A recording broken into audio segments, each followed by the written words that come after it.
Oreo cake செய்யலாமா? ஒரு தட்டுல பிஸ்கெட் எல்லாத்தையுமே கவர்ல எடுத்து வச்சுக்கலாம். இப்போ அது எல்லாத்தையுமே க்ரீம் தனியா பிஸ்கெட் தனியா எடுத்துக்கலாம். அந்த பிஸ்கெட்டை மட்டும் மிக்ஸி ஜார்ல போட்டு நல்லா பவுடர் பண்ணிக்கலாம். இப்போ அதை ஒரு கிண்ணத்துல வந்து போட்டுக்கலாம். அதில் பால் ஊற்றி நல்லா மிக்ஸ் பண்ணிக்கலாம். மிக்ஸ் பண்ணதுல ஈனோ பவுடர் போட்டுக்கலாம். அது நல்லா மிக்ஸ் பண்ணிக்கலாம். ஒரு கிண்ணத்துல கீ போட்டு நல்லா வந்து ஸ்ப்ரெட் பண்ணி விட்டுக்கலாம்.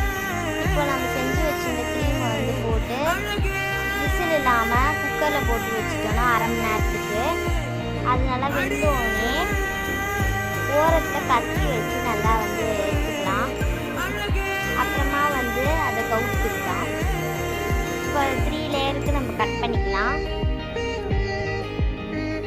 3 லேயராக கட் பண்ணியாச்சு. இப்போ ஃபஸ்ட் லேயரை வச்சுட்டு சுகர் சிரப் போட்டுக்கலாம்.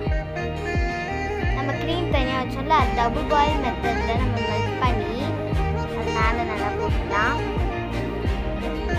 அதே மாதிரி லேயர் எல்லாத்தையும் வச்சுக்கலாம்.